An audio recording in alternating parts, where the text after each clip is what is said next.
Hey, what's going on, everybody? Thanks for joining us for another Church of True Christ Sunday ministry.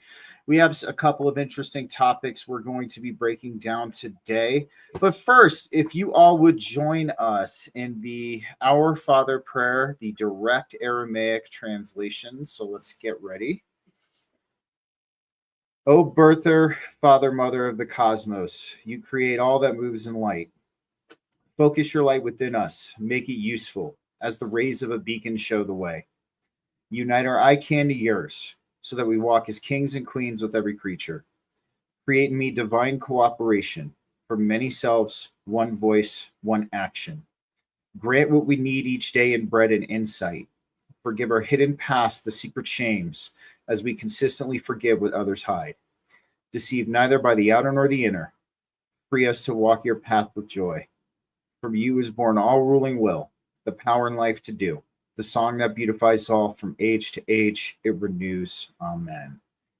Thanks for joining us, everybody. I kind of want to start off with a quick story before we hop into our topics today. I've been dealing with a mice problem in my house ever since yesterday. My wife and I, we found out that our emergency food stash had been completely taken over by a family of mice. And the reason why I'm bringing up this story is it kind of shows compassion for all living beings, even though you might not want to show compassion to certain things that are coming into your home and infiltrating. Good morning, Spinja, Grand Rising. Thanks for being here with us. So my wife and I, we kind of teamed up yesterday, and we kind of gutted the whole room. We vacuumed, we cleaned, we sterilized, we salvaged what of the emergency food was left over. At least some of the good freeze-dried stuff was still good. And after we cleaned, we disinfected, and we ended up leaving some traps. But the kind of traps I left are mouse motels. So what a mouse motel is it catches the mouse, but it doesn't kill it. It just keeps it kind of locked in a little thing. So we ended up setting up these mouse motels because even though we're sitting here talking about Christ, Christ believed in compassion for all living things. And there's a part of me, because of my spiritual evolution, there's a Taoist part of me also that really kind of comes out in that as well, which is like, don't kill a living being if you absolutely don't have to kill it, So I ended up catching these mice. We've caught a few of them so far, and I've been letting them out across the street in the field or by our dumpsters where there's actually kind of like some food, that they can have and stay away from us. But that's kind of what I've been dealing with this weekend. And I know Diana's daughter had a birthday, so happy birthday to Diana's daughter. That's pretty cool. Oh, your mic. Of course. It's funny too, because when it's your first child, it's like extra special, especially she's 9. So it's like, and I don't want to be like narcissistic about it, but there's something about this is my anniversary of becoming a mom because she's my first child. So it's like very interesting because at that point, like life it doesn't matter how much you want a child, plan for a child, try for years for that child. The moment that child arrives, your entire life is changed. And it's funny because churches are filled with parents, because as soon as you have that little being, the soul is real. You can feel something in this little ball of flesh that like doesn't do much but sleep and poop all day. But like there's such a visceral connection that you just know the soul is real. You just feel a higher power in that day. So that's just very interesting, like on those days to be like, wow, like how much did I up my life just with that moment right there? Absolutely, absolutely. And that's even like a really good segue into the topic we're one of the topics we're going to talk about today. Healing ourselves opens us up to Christ. Now, what does that really mean? So this is something big. Is like a lot of you who have watched my show and who have watched Diana's show on their own know how big we are about healing ourselves, because healing ourselves is what helps us open ourselves up to these further remembrances and these further realizations. And it opens us up to the aspect of being able to embody Christ and embody the divine on a deeper level. And, we look at the modern notion, or the modern Christian notion, that if you accept Christ, you will be healed. Absolutely, that does come into play. If you accept Christ into your heart, you will start the healing process. But the biggest thing that I would like to bring up to the table today is that you and Christ can work together on healing that stuff within you. And what this will do is this will allow you to embody the principles of Christ at a deeper level. It'll allow you to stay in alignment with these spiritual values on a deeper level. And this is one of the things I think gets most overlooked, not just on somebody who's pursuing their spiritual evolution, but if you look at a lot of the modern Christian crowd, they are very exoteric in their sense of when it comes to the teachings and the wisdom of Christ. So what is the difference between exoteric and esoteric? That's just something I want to dive into. Exoteric is on the outside of us. All right. We're looking outside of ourselves for some kind of validation or, some kind of answer, or, we're looking on the outside of ourselves because we are worshiping and we are not embodying. But then when we move into the esoteric, which is within us, there we start to kind of do the real work, at least in our opinion here. And there we kind of start to, mold ourselves and transform ourselves to be able to embody this on a deeper level. Diana, what are your thoughts about this? Oh, from esoteric to exoteric, 100%. And it says it right there in the names. Like you want to go in, and like a little bit of both is all right, because I mean, you could see behind me, I like the exoteric as well, like the outside view of metaphysics. Like it does something. If you deal with it like in an artistic way, in the way your eyeballs deal with your internal reality. So it's still taking that outside and pulling it back in. It's not outside just for outside sake, so that outside people can think I'm better for any way, shape, or form. And you find the Christian church is a lot like that. They want to look like they're praying right. They want to do like, especially when you're getting into the newer churches that are coming about. And honestly, like the Baptist style are the same way, but they had to be the most pious. And then you take it to the new evangelical churches and they have to be the most of the Lord. And they just like come alive. And that can have its place if it's in authenticity, especially like the evangelical way of doing things and like really embodying it if it's authentic. Because you could see some of them doing it authentically, but you could see some of them going like, oh, I want to look like what she's doing. She looks like she's got the Lord. And then this can go that way too. Like with this kind of stuff and tattoos and things like that. Like the tattoo I was about to get, I'm almost like, because it's not working out like with the people. I've tried multiple places and it's just weird. And I'm like, am I not supposed to get it? Do I just think I need to have it because I notice other spiritual people have a lot of tattoos and maybe I should have more tattoos because I do like art, but then I also know it's bad for your health. And then like, so the exoteric is where you're going to find more landmines, put it that way. Where is that authentic, or do I just want it to fit into a certain class? And then you have to go with the feedback loop to the internal. Is what's happening on the outside feeding me internally from a soul-led sovereign place? Or is it just boosting the ego because now other people are going to see me as a certain way? And that's where the exoteric becomes beneficial or not, because everything has its place. Where the internal, it could have a negative too. If you were too internal, too inside your own world, you would become like think monks in the forest, just oblivious to how the outside world actually operates. So the internal has to have balance as well. So the two are that feedback loop that just perpetuate. Oh, thank you. I'm just perpetuating this constant spiritual progression. So you do want both, but yeah, your modern religions and all that things, they're mostly, because the way they try to teach you internally is filled with lies as well.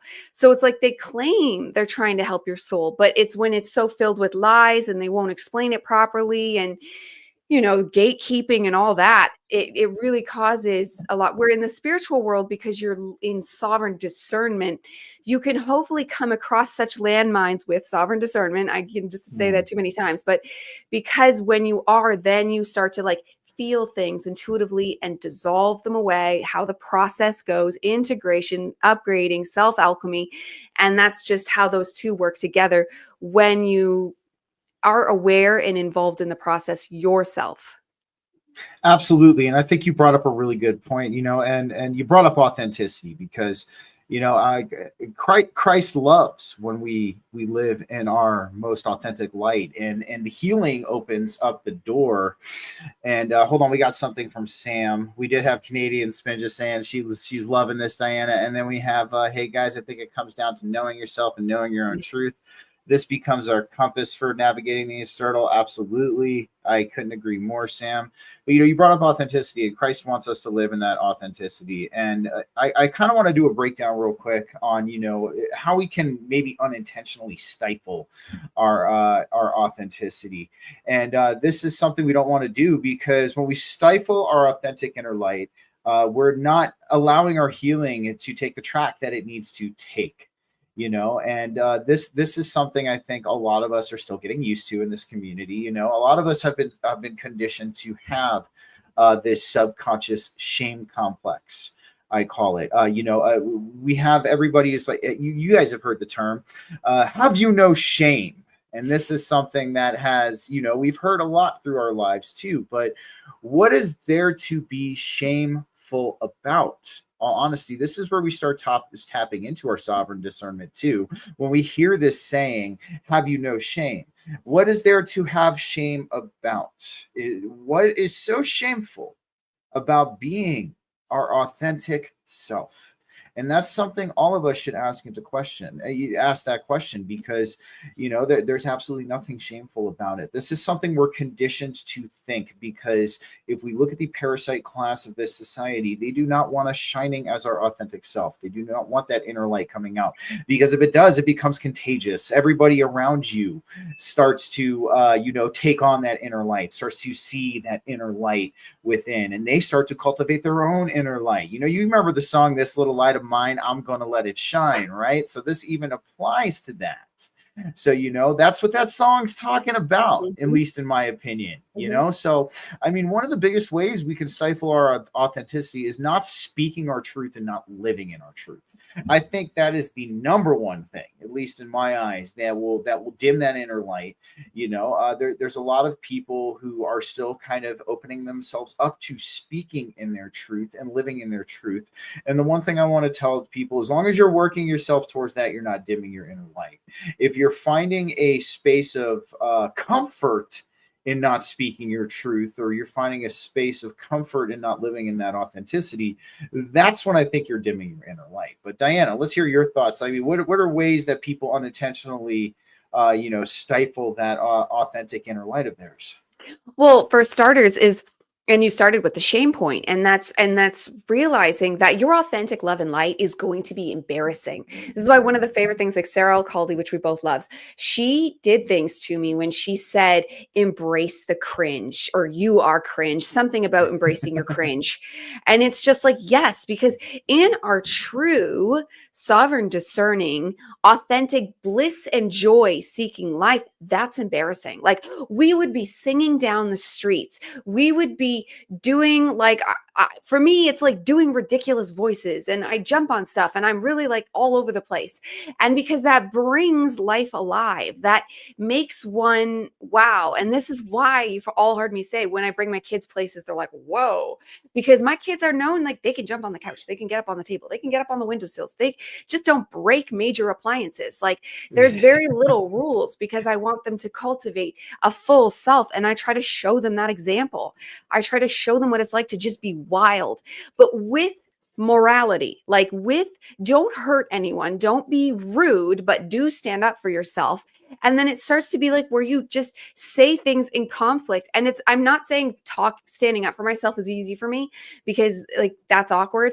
And then I think as humanity, we're working on a way to even frame that, like, because it's hard to just, I admire people that can say their truth and sound perfectly pleasant about it, where it's like, that's something we all got to work on, but that's part of it as well. And that's going to feel shameful. That's going to feel like, but I don't want to be mean. I don't want to be rude. But that's something we all have to work on, because the shame is sided into this bliss and joy seeking. And this is where connecting to the Christ light can actually help, because the Christ light just comes with such a full embodying golden energy that you feel inspired to be doing the right thing, that you could trust you're doing the right thing when that light is upon you, because that light, like, it never abandons you, but it is a higher frequency that you need to kind of agree to walk within. And then that's going to be so personal to you and how that feels for you. But yeah, bliss, joy, shame, like, these are all deeply tied in, because they use the shame to keep us out of bliss and joy, which keeps us out of our true authentic selves. Absolutely. And this even brings to light that saying, what is it? Sing like no one's listening and dance like no one's watching. That's something deep when we think about the aspect of authenticity and how it honestly helps with our healing. And it is the subconscious shame thing, the subconscious shame complexes. It takes a while to work out. It takes that exposure to, that's why, have you ever seen the meme? It's funny. It says, when you accidentally use personality, your true personality with group B instead of group A, and it's like the biblically accurate angel. It's like the Ophanim, and he's like, whoops, like, so, but this is what a good example of what we're talking about here. Like, you're going to have to, build up that inner strength within you to allow that authentic light to kind of come out. And, this is the one thing about that, though. Real quick, we have Canadian Spinja. Being told we're born as sinners gets us right out of the gate, especially being told by people who we have been told love us and care about us. Absolutely. And that's one thing we're trying to squash here. You were not born into sin. And we can even touch on that just a little bit later. But, as we were saying, you're going to have to understand that there's going to, one of the biggest pieces of advice I could give to anybody who's on their spiritual evolution is, when you start to heal yourself and when you start to evolve, it is going to seem like people are falling away from you. And this is something we have Don joining us. He's going to be sitting in with us today on the church. Welcome, Don. How's it going? Thanks for being here, man. Good. I'm literally still in my work gear, just like you. I'm living a 9 to 5 and trying to spread the word. So I got here as quick as I could. Sorry I'm late, but I was dealing with different kind of pews. Hell, man, no, no problem, man. Thanks for being here. But as we're saying, like, in our spiritual evolution and in our path of being in alignment with Christ, we're going to notice when we start to really get serious about this, heal ourselves, and walk that middle path, walk that straight and narrow path. People would seem, but let me tell you, it's one of the most rewarding. But you're going to notice people are going to start falling away from you. You're going to notice that it seems like you're losing people along the way as you continue forward. But one of the biggest things I would tell you is the divine will bring you to your tribe. The minute that you start to walk this path with your head and your heart and your hands aligned, the divine is going to replace those people who no longer served you in your life with people who are going to help you, people who are going to resonate with you, people who have the similar alignment of these spiritual values that you are now taking on. So that's just something I wanted to throw out there for everybody. Because sometimes we feel like during our spiritual evolution, when we live in our authenticity, we can feel lonely. There is a point, though, where you do need to just be lonely, and because that's part of the acceptance. And maybe I don't want to get anyone away from manifesting that, but I think a lot of us can relate to the fact that physically there isn't anyone. Physically, like, there's a few, like, I have like a few close people, like, and I'm related to them. But other than that, like, there's maybe one or two, and it's like just like neighborhood kind of friends where you do something, but there's not like a lot of truth. It's not like I'm living unauthentically. It's not that kind of thing. But we've come online and we're doing that online, and that does bring the grid online. But there is like something to be said, like, when you have that, I remember what it was like in high school, and we were friends for many years after that, but like, and we were friends, some of us were friends since kindergarten, and we were like this. but that got ripped away because of the separating. And you have to be okay with that. You have to like energetically, emotionally be prepared for that, because that does happen. Like your core people, your core physical people that could be like family or actually family to you might be ripped away. And that kind of, you have to just allow that. And you might spend years like, there's still nothing physically. There might never be anything physically. And I have to just like, and I don't want to manifest that, but there is a certain sense of allowing, because like I spend time trying to manifest that, like making groups, trying to get things going, just to like create, just not even for friends, because I have kids. I don't even care about that. I'm filled with people, so that's not the problem. But like just walking down the street and being like, I'm the only one that knows what I know. I'm the only one that sees what's actually happening. Like in my entire, like there might be, but that's the thing though. Like, so physically we are pioneers creating a grid that maybe one day, because of the work we do, there will be more physical locations and physical happenings. But going into that thing as a warrior, knowing you might be physically alone, is actually something you need a check mark for the universe to continue bringing you those new layers. Absolutely. Absolutely. Don, do you have anything you want to add about that? When it comes to embracing our authenticity on our spiritual evolution and our path with Christ, sometimes we might feel like we have people who are falling away from us. So you have anything you want to add for that?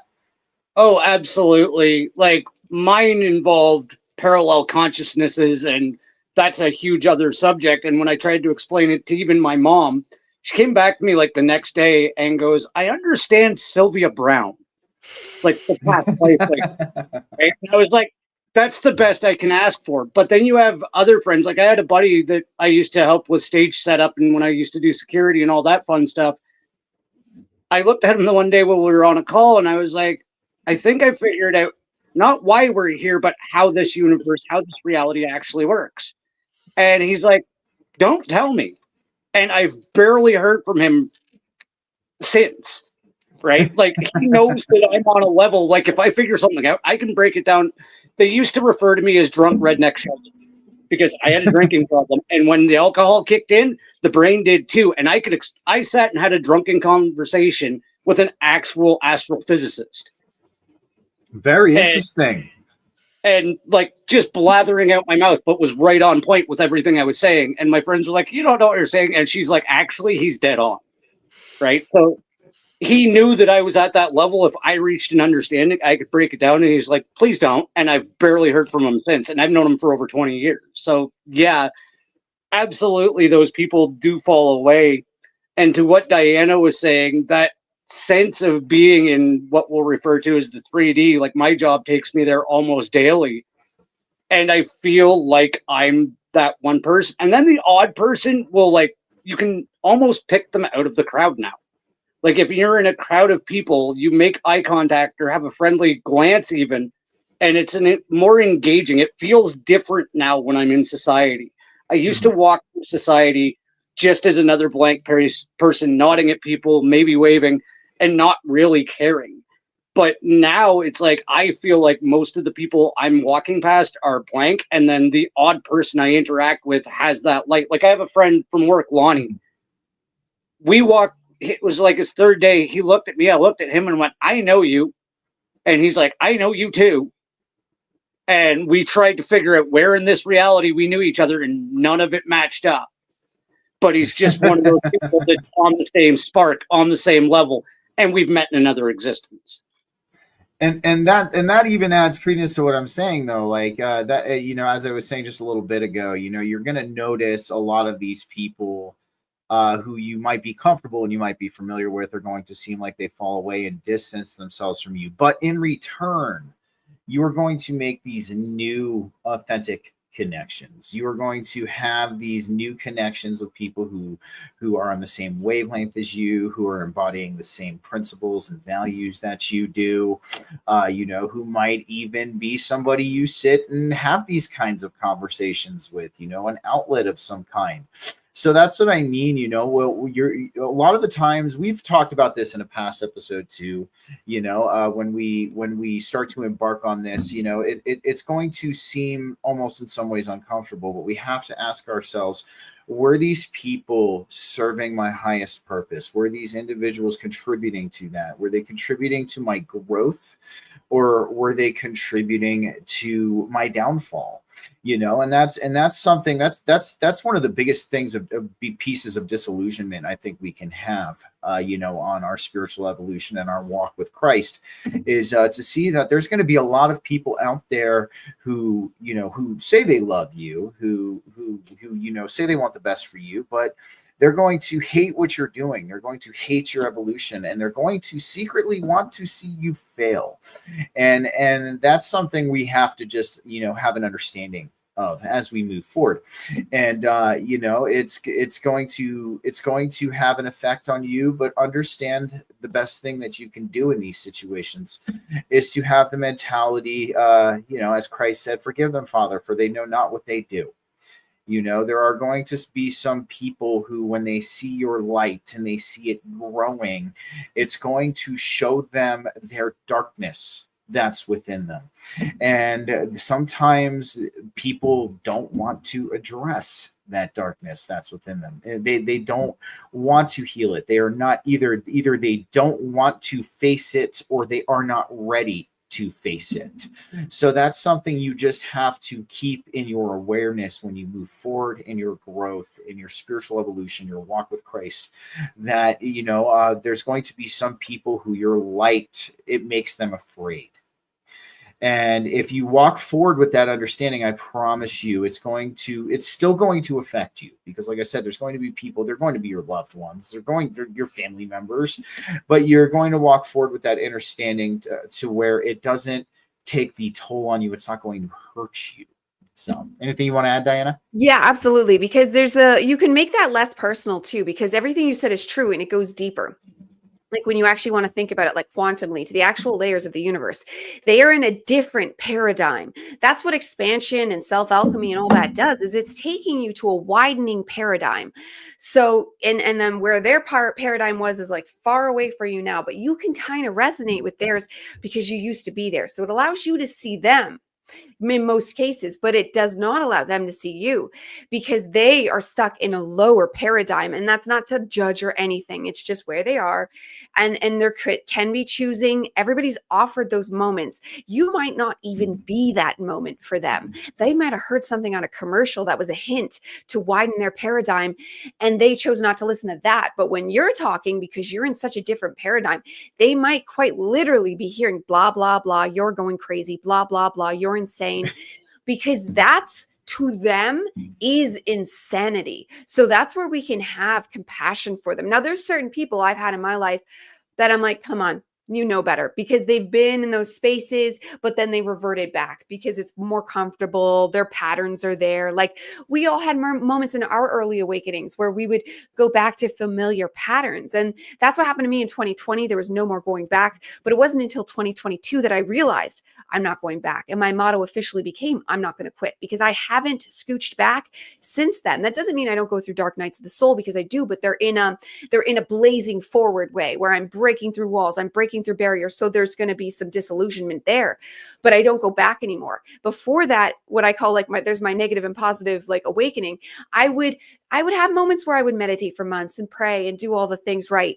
But then I'd go back to being, but I want to get drunk this weekend, and go do that and fall back into old patterns and blaming and shaming. And so talk about them. I just wanted to give a shout out to Frankie Fearless being in the audience. Frank, she's the newest member of FKN. So yeah, just wanted to throw that out there, but no, we feel you, man. We've all dealt with that. So I just wanted to say thanks, Frank, for being here, man. Go ahead, Diana. What were you saying? Well, that's just about it. Like they're in a different paradigm, and they're in varied paradigms. So person A and person B that aren't lining up with you, they're not even necessarily in the same paradigm. This is how layered we are. Like each of us is in our own way, our own paradigm, but we can have overlapping matrices. Like, we are so energetically complicated, but that only increases the more we awaken. This is why life doesn't necessarily get easier as you enlighten. You hope it is, and that's why you do it. It gets more purpose, though, is what it gets. It gets more Christ-light, is what it gets. It gets more meaningful, which is just another way of saying it. Like, you feel like you matter more, and you can actually start to embody the God self, the Atman, the where we're going, heading upwards. And that starts to just be good, because the prior life of drinking and TV and all that was like, I don't exist. I'm just waiting to die. And that's that. Where you can bring it, and it might still be hard. It might still be painful, but at least you're doing it for divine reasons, and your life actually matters. And you're taking that with you into the next one, wherever you go, whatever your philosophy is, because that truly doesn't matter. What you really need to focus on is the sovereign discerning self of now, to widen your paradigm. But that's why the ones that don't change, or they go to a different one, like, that's where these things fall away. Absolutely. Real quick, Don, before we hop to you, we got Spinja. This is the split, isn't it? Mhm. It's not a club. It's not who has done the inner work, which inevitably raises our frequency. If you aren't at a certain frequency, you won't see those who are vibrating high. Absolutely. And I want to give a shout out to this guy, Extra Trip Riles Cannabis Corner. What's up, man? Thanks for being here. I got to see my grandma in the nursing home yesterday and got some good pictures. Things have been rough, and my mother can't open her eyes to what life truly is. She thinks it revolves around money. Yes, no, of course. And this is something we're going to experience, guys, as we grow. And of course, man, thank you for being here. Appreciate it. So, Don, do you have anything you want to add to that? Yeah, first off, good to see you again, Trip. I've actually had him on another show that I did previously. Good friend. Awesome to see you. Nice. Oh, yeah. I did actually want to throw a little bit even more nerd on top of what Diana was saying, because if you think of it on a frequency and vibration level, and I was talking about this with David last night, surprisingly, it's almost like a resonant pattern disruption. If your frequency or your resonance is here at this higher level and it's interacting with one that's at like a lower base level, this is your experience in music, they don't interact well. You can't have a higher vibrational frequency and a low density. There's a wave disruption pattern that happens, and it causes agitation in the other wave, right? And even to the Spinja and I joke around, we call it energetically crop dusting, because she can seem to piss off her coworkers that she doesn't even work with. Right? It's just she goes in so happy, so high vibration that they're still attacking her, even though they're not in each other's physical presence. You leave an emitted frequency. You emit frequency everywhere you go. And some people it's going to gel with, and some people it's not. Absolutely. And, I even want to add this in there, because this is something that I've heard throughout my evolution. And have you ever noticed that when you try to relay this message to somebody who's not on the frequency, right? The days of when we were trying to wake people up, we were sitting on a roof with the megaphone, the fluoride's in the water, and all of that. You notice how it just seems like you can't find the words. It's like almost your words become scrambled. They come out in almost an unintelligible, like non-articulate way when we're trying to relay this kind of message to somebody who's not on the frequency. And just, you're letting credence to what Don was saying. It's that disruption in that wave. And, not only will you disrupt to the other wave, that other wave's going to disrupt you in the process as well. So that's why we talk about, how trying to wake others up and trying to show them the inner light, it can be an energetic stonewall for us. And that's a big reason, because of that wave interference. But then it's like you do find somebody who's on the similar frequency that you are, similar wavelength of consciousness, and it just seems like the words come out like butter. It seems like they flow, and all of the articulation is there, and the passion, the reciprocal energetic effect of having this conversation with somebody who's on a similar wavelength than you. So this is just a physical example of both what Diana and Don are talking about. And I know a lot of you have experienced that, in your world, because yes, when we first discover our inner light, we want to tell everybody about it. It's the similarity to Plato's allegory of the cave. We get a peek at the real sun, and we get a peek at the real world, and we want to go in and be like, guys, look, like, yeah, you've got to come out of this cave and see what's going on. And they're all like, nope.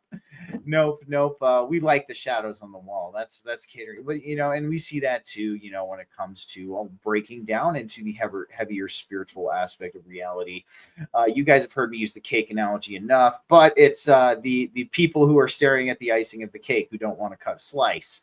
We're staring back at them like, guys, this cake is awesome. Like, you should really try a piece. And they're like, no, the icing's beautiful. We're just gonna gaze at the icing. So, and that's really what it comes down to. But ultimately, this ties into our healing process. This ties into what we have to do to open ourselves up to those higher frequencies, and the higher we grow and the higher that we evolve, we're going to open ourselves up to more and more people in our tribe, in our community. So, and then this also, because this is, we know that the divine likes community. We know that Christ likes community. Christ wants us to be surrounded with our community, So as we move forward, that is one of the biggest things. We have no fear is one of the best things I can say. You're going to experience what you might see as loss. You are going to experience the crumbling of your old world. But the one thing I can promise you is that in return, this new world is going to be built around you. And this world is going to gear you towards your highest purpose, your most joyful, abundant life, walking in alignment with Christ, the middle pillar, the Hieros Gamos. You are going to open yourself up to that. So this is another thing, guys. Have no fear in this as well, because having no fear is also part of healing, alleviating, because Christ does not want us to fear. When we lose that fear, we open ourselves up more. So, Diana, do you have anything you want to add to that? Yeah, actually, because there is actually a real crisis going on, even in the awakening community, because you can see how many people are on Twitter all the time. Not you, Don. You're not there. But there's a lot of us that are almost all day long. And but not recently, because I noticed it was doing something. Sam has been getting that into my head, like, it's doing something. I'm like, no, I'm just getting my voice out. I'm just bringing my message because I'm passionate about speaking about God, and I don't have the time to always make videos. So, and then it was this guy named Dan Coe, I think, that said, to refine, because I have an open throat. So my ideas were very scattered on my old YouTubes. And he said, start writing. And I used to be a writer. So I was like, okay. And he's like, if you don't know where to go to Twitter. So I went to Twitter. I'd already created one I used to put my YouTube videos there, but then I didn't, but I never really used it. I only started using it last year. And it did something. It started to formulate thoughts. It was actually helping me. So like, you get this starting to feed yourself though, because that was good. But then at some point, and then it is good sometimes to still formulate thoughts. Anyways, long story short, dopamine addictions. And we all have them, and we all put them in the wrong spot. And then you can even find ways to justify why you're using it. But the dopamine addictions are so huge because it takes us out of soul-aligned fulfillment. Because dopamine is there to get you to do your tasks, because likewise, I can get dopamine from cleaning the house. I can get dopamine from writing something meaningful. Yes. But Twitter ends up sucking you in where you're just going for the cheap dopamine. Because if I write something meaningful and put it on there, yes, but I've noticed it's a slippery slope and it could suck you in really quickly. So I'm debating leaving it, to be honest, because I didn't mean to do it. I didn't mean to create like a dopamine addiction spiral with Twitter, but I was suspecting for a while because of what Sam's been saying. And I was in denial, like, no, it's good. I'm getting my word out. No, but then when it went down, I was energetically released. It was like magic. And I was like, oh my God, I have been giving a piece of myself to this. And so, so now I need to reframe this. So anyways, if you see me on Twitter now, I'm doing all this research on positive dopamine. Because yesterday I went through this obstacle course and I was doing this amazing jungle, awesome hero stuff. And oh my God, after I was on cloud 9 and I felt amazing because working out is boring.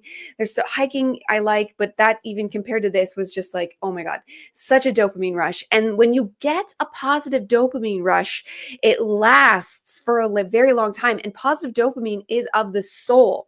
There's a connection there that I'm bringing to light, and I'm doing research on that now.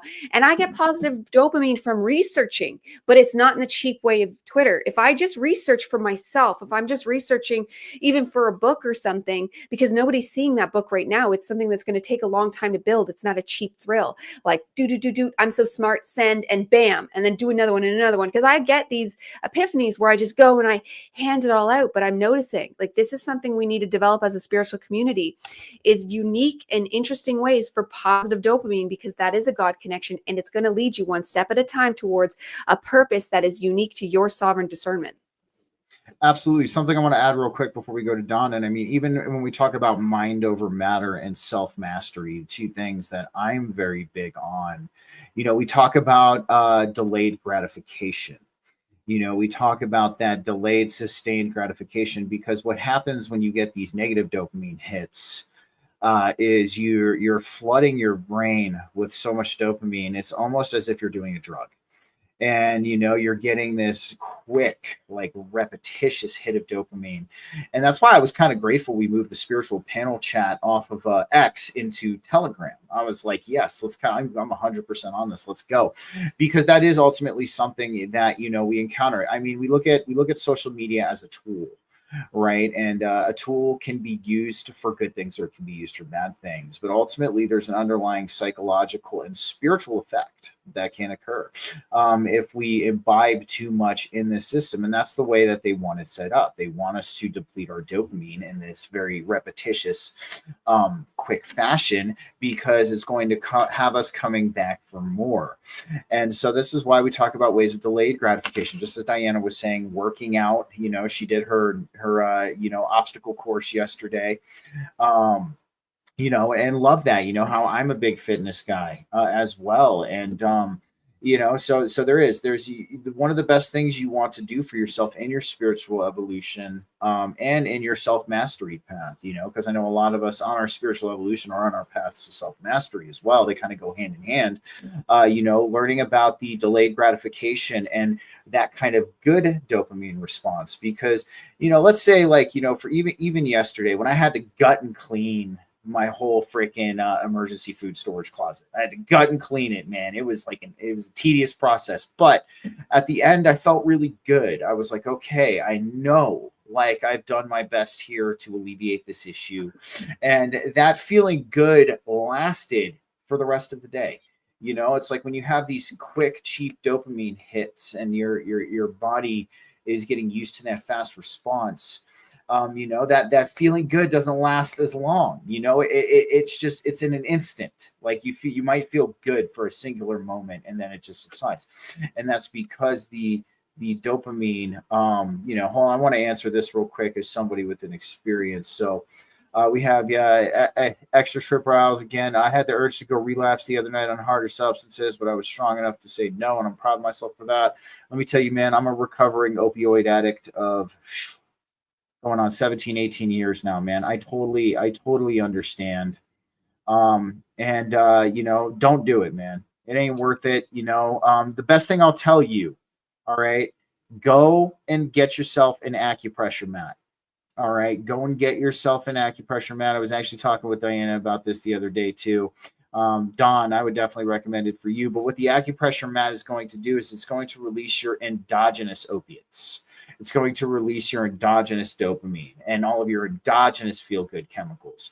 So if you feel like you're going to go use drugs, man, or if you're having that kind of urge, go lay on that fucking mat for 15 minutes. Go lay on that mat for 15 minutes. And I guarantee you, after you are done laying on that mat, you are not going to want to use drugs. Hell, you might even fall asleep on that mat because you feel so good. And that is definitely something I'm going to add in there.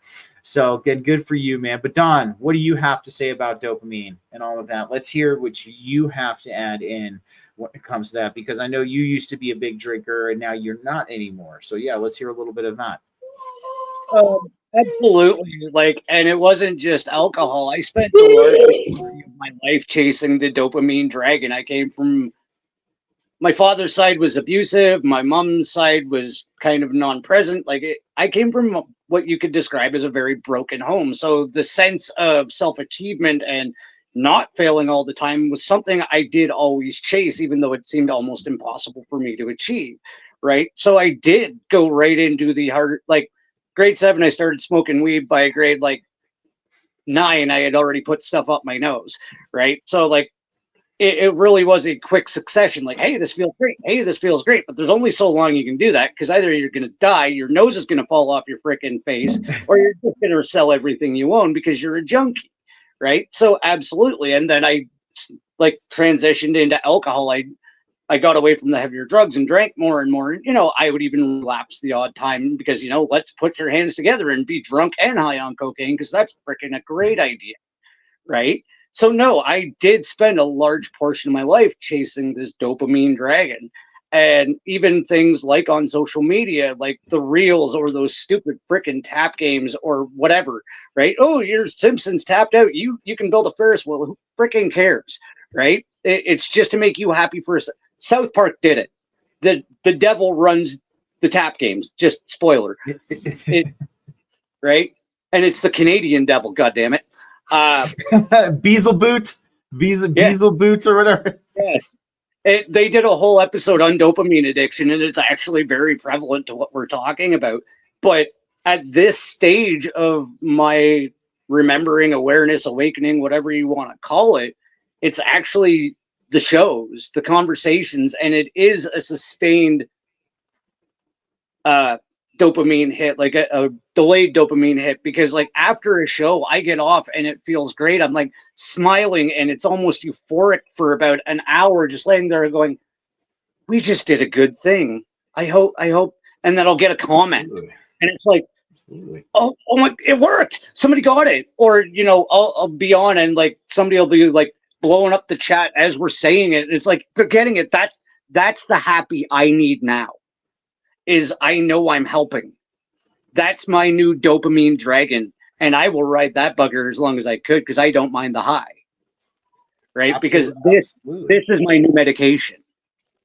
I completely and of course, you know, both of us resonate with that, because you know, because when we're having these conversations, man, you know, and we're hanging out and we're vibing off of each other's energy. We're living in our purest authenticity, man. I think all three of us can say that when we hop on camera, we are ourselves in our most authentic way. And especially when we're, you know, the passion that we have behind what we're doing and delivering this message to people and helping people how to heal and all that. We have real quick, I want to say you are very welcome, Extra Trip Riles. I'm much no problem at all, man. And then we have Spinja coming in. It's so fun to watch. He is still so bashful, so freaking adorable. But it is, you know, because that's why, then that's where that sustained dopamine comes from, is because, you know, we're putting in this work. You know, we're delivering this message, we're helping people heal, and that's the currency for us in this. You know, we're opening up the doors for people to have that deeper understanding within themselves, so that they can succeed, that they can. Frankie, thank you, man. I appreciate it, dude. You need to hop on here one weekend for sure. If you're maybe down next weekend, we'll chat. But exactly. So I mean, this is what it's all about, guys, especially when it comes to our healing. That delayed gratification, learning that, you know, sustained dopamine, that natural, that positive dopamine is ultimately what's going to help you grow. And it's going to show you the discipline too. And that's something also I kind of want to bring into this a little bit, because you know, there's a lot of people in our conscious collective who are, you know, doing a lot of the right things, but you know, the discipline factor of this also kind of still falls short. I don't think you need discipline, and I know this is why we're the yin and the yang, but I don't think you need discipline so much as conviction, and there's like a slight difference there, because like discipline to me, it's like how you do your workouts, but that's great because you're the yang and that works for your energy. But then there's so many people, because I used to be one of those people that. Oh, geez. Damn, she was on. Hold on, we'll hold space for her until she unfreezes. Yeah. Because she was going to. Yeah. No, and this is why I like our dynamic. Okay, you unfroze. You're good. So you were talking about how I'm very yang in it, but you were talking Yes. about the conviction. Yeah. Exactly. And so I don't know where I cut off, but like how I used to think I wouldn't get to be as top level spiritual because I don't have discipline and I don't want discipline. Because anytime I try to do it, I'm telling you, I can feel this in the top of my soul. It's like, no, it's like, no, it wants to do Okay. whatever. It doesn't want to think about it. Like when someone says, what are you doing tomorrow? I'm like, I don't know. And I don't want to know. I'll think about it then. Like I'm very, and it goes into my human design. I'm splenic, right? You're emotional. So pre-planning your stuff out works for you. And I think you were splenic, Dawn, or sorry, sacral, which means I think I don't want to say it too much because I can't remember, but I think that's intuitive, but with more information. But mine's no information, so it's like it just shows like the unique way of going with your own flow. But why conviction is because like you state, no, I want the highest path though. So that just means like there's no permanent discipline, but with every moment when things come your way, to have ice cream, to not, to eat the French fries, to not, to go on Twitter, to not, to do drugs, to not, to drink, to not, like all these things, you don't need to have a rigid routine to just use a sovereign discernment and go, no.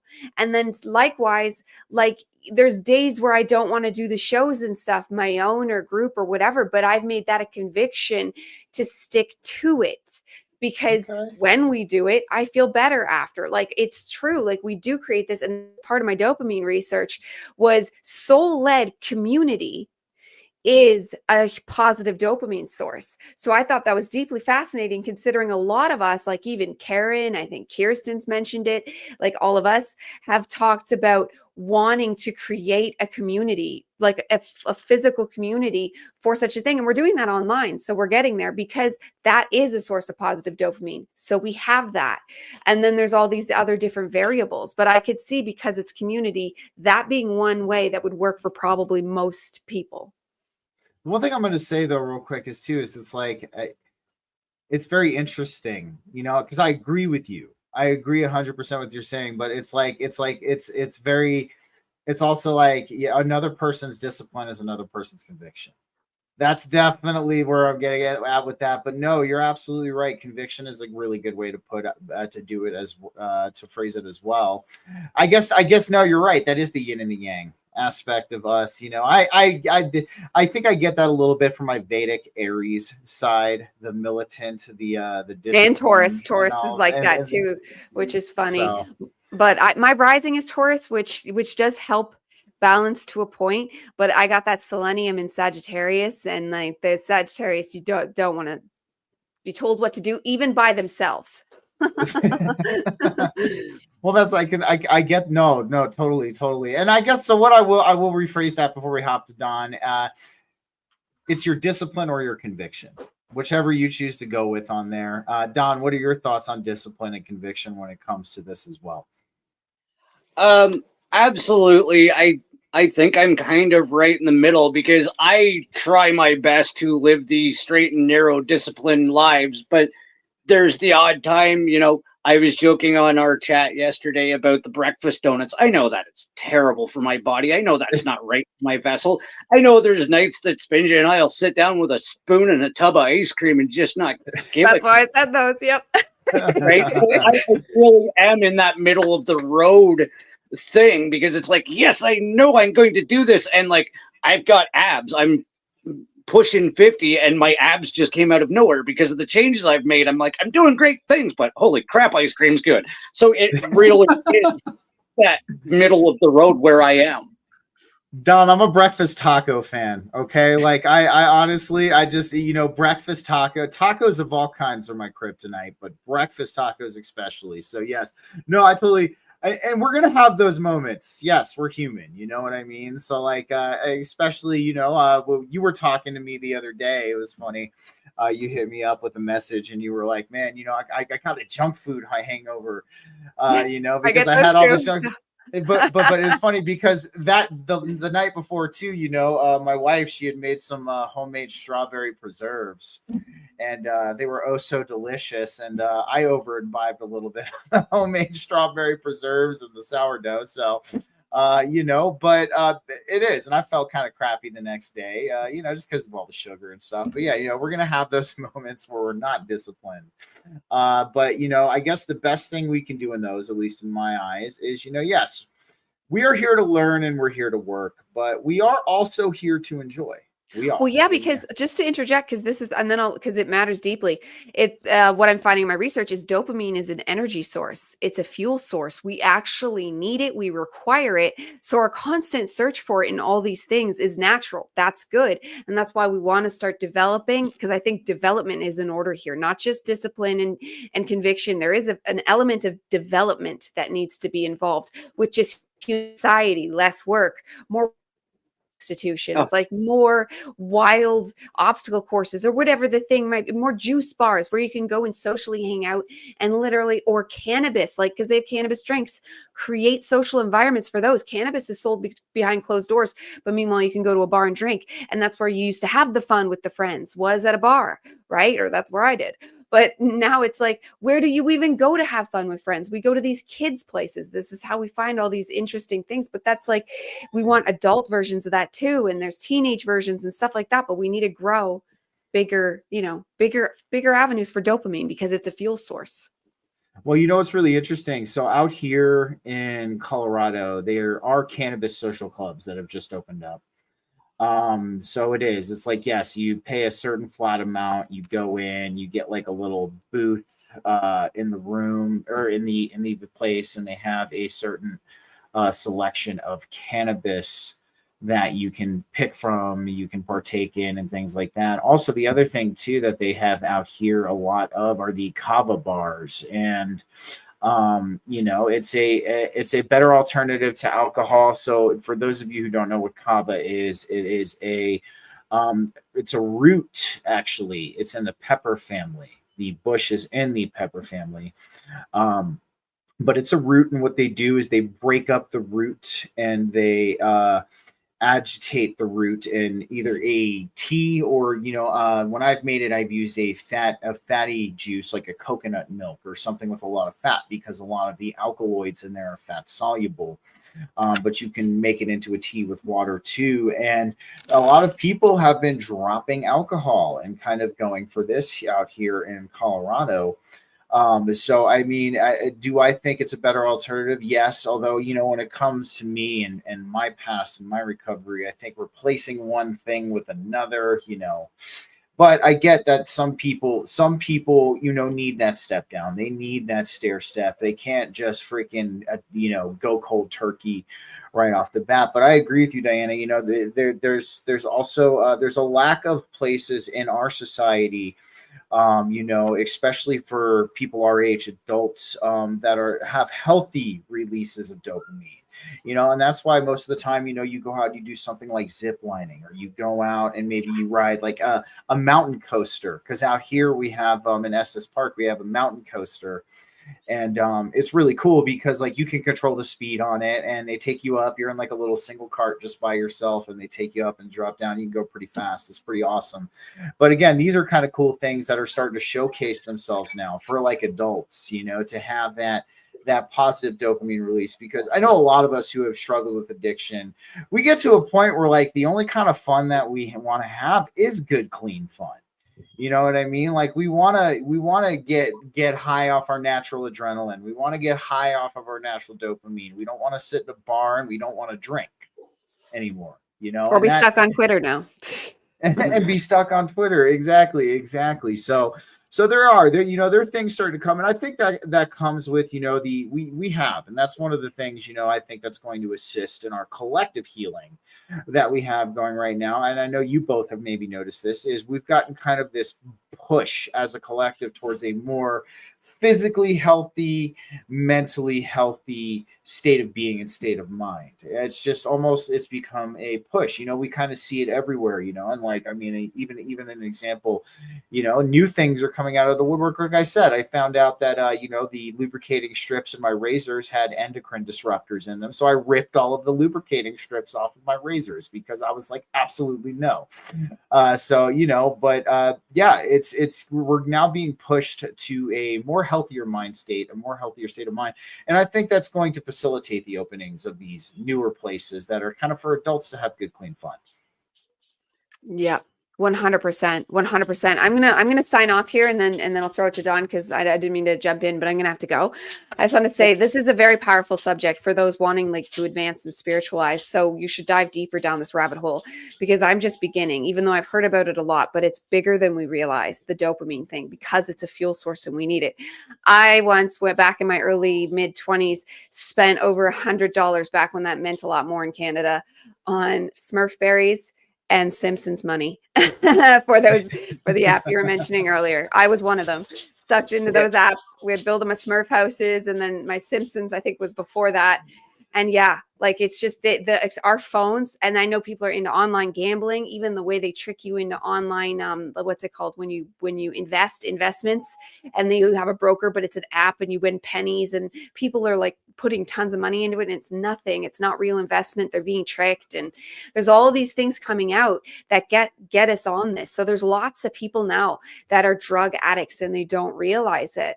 And they're letting their essence and their soul. I bet somebody's looshing it. Like I bet that's loosh.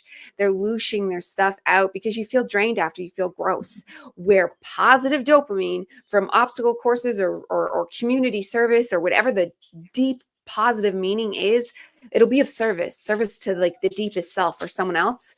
That lasts. You wake up the next day feeling better. Your whole life is like the actual frequency is tuned up versus the other way, which comes quicker and easier, but it's tuning you down. So like there's a stark difference here that we need to start working towards the positive. And you can see there's a narrative trying to get us on the lower end, which as there is with anything, so no shock there, but it's just yet another layer that we're like realizing at a deeper depth of how much it's actually seeded into us and how we actually do need dopamine, because they use that as shame too. You don't need, shame. If you want dopamine, that's a shame. You're shame. No, it's a fuel source. So yes, positive dopamine. Thank you, everybody. And I'm just going to close my camera and you can take me out so that anyone watching from my channel can finish it out. But good luck on the rest of the show, guys. Bye for now. Thanks, Diana. Have a good day. Yes, you too. So I'm laughing because I wanted to laugh real quick because do you remember, speaking of that, so do you remember the Terrence and Phillip freemium game that they had where they were turning it into the addiction? So yeah, but what did you want to say, my friend? Go right ahead. I don't know if she can still hear me, but Diana's going to be on my show on Friday, I think, and absolutely want to get deeper into that dopamine because she was absolutely on fire, and I don't think that of what she was saying is nearly done because she had a lot more to share. So Diana, if you can hear me, I absolutely want to dig into that on Friday. As far as the food goes, mine was weird biologically. Like my body just started rejecting things. Like I would go to my restaurant and, have my bacon burger and fries. Well, 20 minutes later, I'm doubled over on the bed and I'm like, what the hell? This is terrible. And then next time I just had a hamburger, well, it was the French fries because they were cooked in something, right? That didn't agree with my body, right? I literally just had to start getting a nope list when it came to food. It's like, nope, can't have that from there. Nope, can't have that from there. Nope, can't have. And like my body flat out told me, look, change. Well, those of you that know, I almost died in November from gallbladder leakage causing peritonitis, which caused a heart issue, blah, blah, blah, blah. My body, once I healed from that, just went, look, sucker, we're changing this, we're changing this, we're changing this, and we're changing this, and I don't give a damn if you like it. So I know what I'm eating is a lot better frequency than where I was, and I know there's still room for improvement. But yes, what you eat and what you put into yourself absolutely affects everything about your spiritual journey. Absolutely, 100%. And yes, that's something that we will have. So Diana said she is listening, and that's awesome to explore more. She said it in the private chat. I just wanted to let you know. So, but exactly, because you're going to notice this when you start on your spiritual evolution and you start, cultivating that divine light within you, you're going to start rejecting a lot of these poisonous foods of the matrix. And that's what's going to start happening. It is because you've cultivated that bridge, that divine bridge in you. And anything that's going to harm that or take away from that, you're going to experience almost a reaction from. I think that, like you were saying, seed oils, like seed oils definitely mess me up. And it's also, I mean, since we're talking about dopamine, let's talk about the dopamine effect from enriched carbohydrates, from quick carbohydrates like sugars and things like that. Because, when we look at sugar, it acts more addictive than cocaine in the brain. And it has a very similar response in the brain that cocaine does as well. So, I mean, we look at these enriched, refined carbohydrates too. They're pretty much just a sugar, exactly, Raquel. Let food be thy medicine. Awesome. And no, 100%. So, and I mean, that's why you see this I mean, very rarely in our society do you see healthy foods be promoted.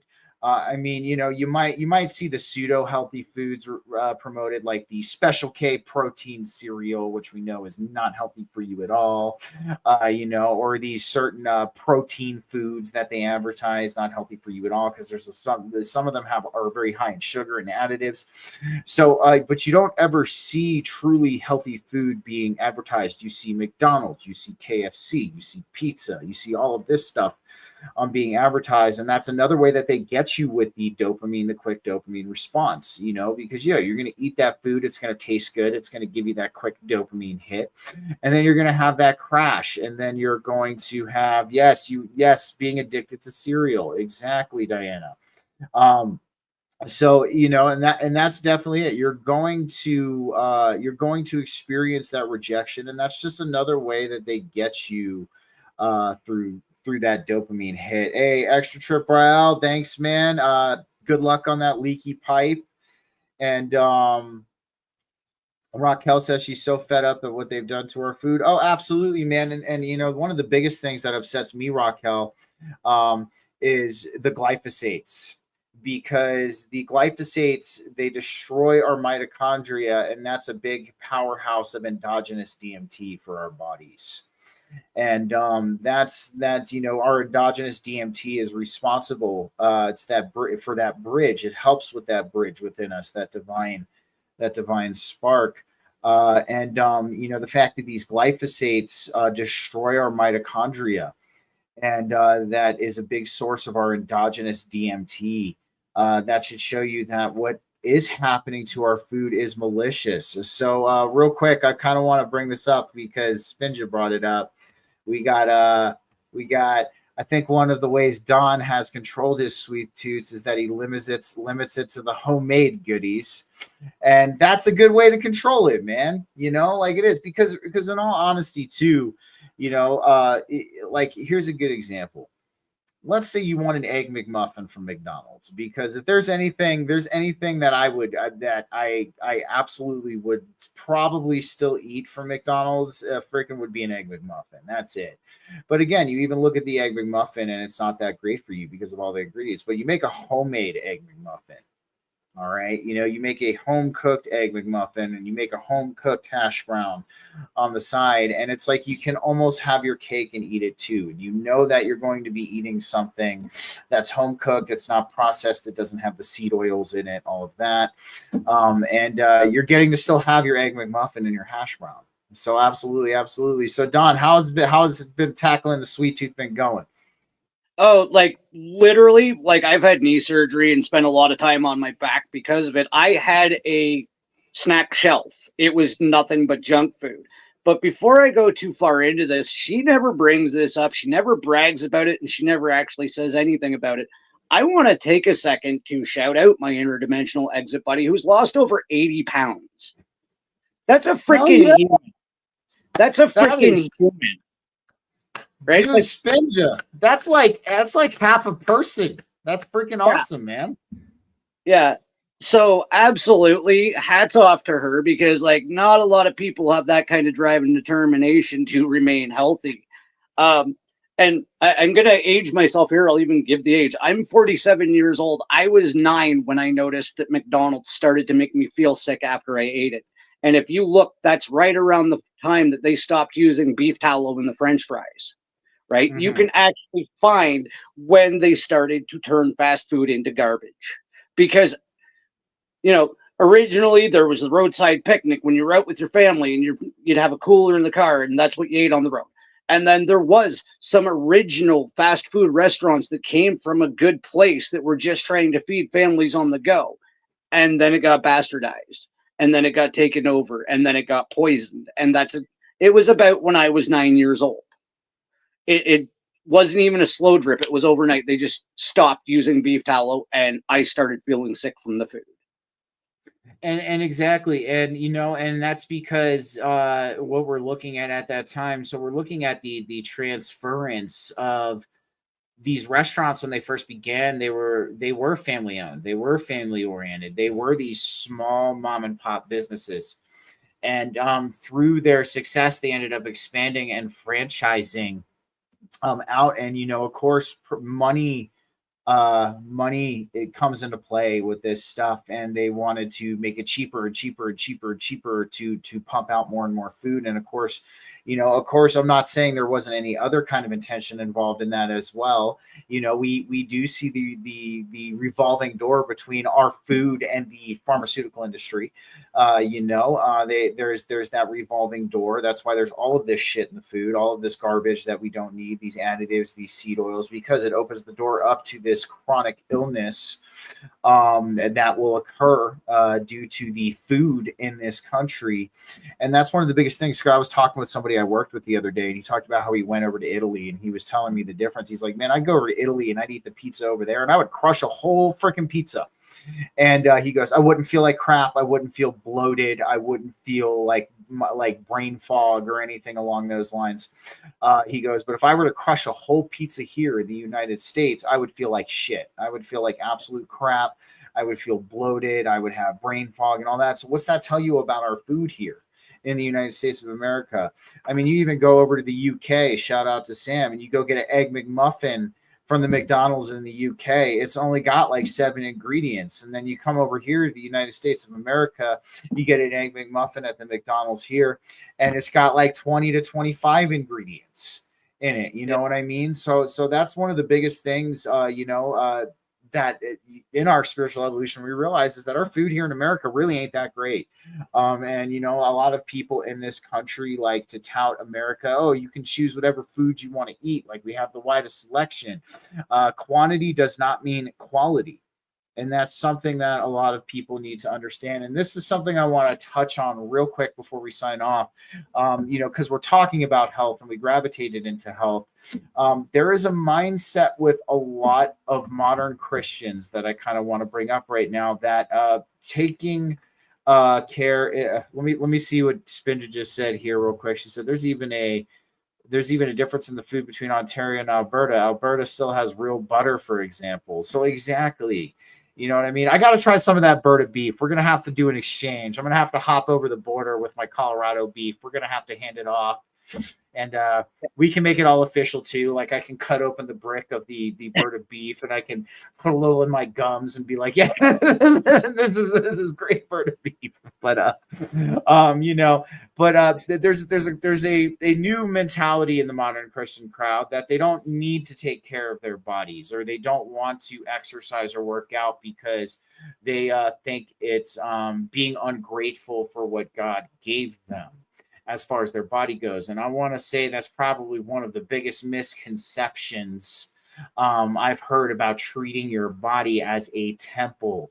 All right. If your body is the seat of the soul, okay, and this is where, you are experiencing this existence from, why wouldn't you want to treat your body like a temple? Why wouldn't you want it in a positively healthful state?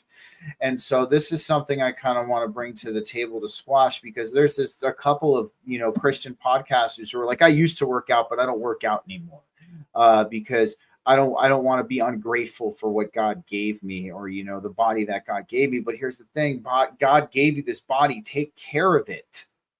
You know what I mean? Take care of it. I can maybe understand why you don't want to work out for vanity purposes. Okay. And I can totally maybe understand that in your mentality. But when it comes to overall health and what exercise and eating well does for your body. And it helps you, I would even say it helps you let the light of Christ in more, because if you're keeping your body in a positive state of health, and you're eliminating all of these toxins from inside of your body that can be of detriment to your divine bridge, can be of detriment to that spark within you, might cloud it up, might fog it up. So that's one of the things I wanted to bring up before we sign off today, is that a lot of you modern Christians out there, all right, exercise for health, not for vanity. Okay. Don't just put down the weights for any reason, thinking, or just don't stop running or walking because you feel like you're being ungrateful towards what God gave you. No, you taking care of yourself is showing the utmost gratefulness to what God gave you. Okay, you disregarding your physical health and not taking care of yourself because you think it's a vanity is in some ways being ungrateful to the vessel that you've been given to live this life in. Don, you got anything else you want to add before we sign off?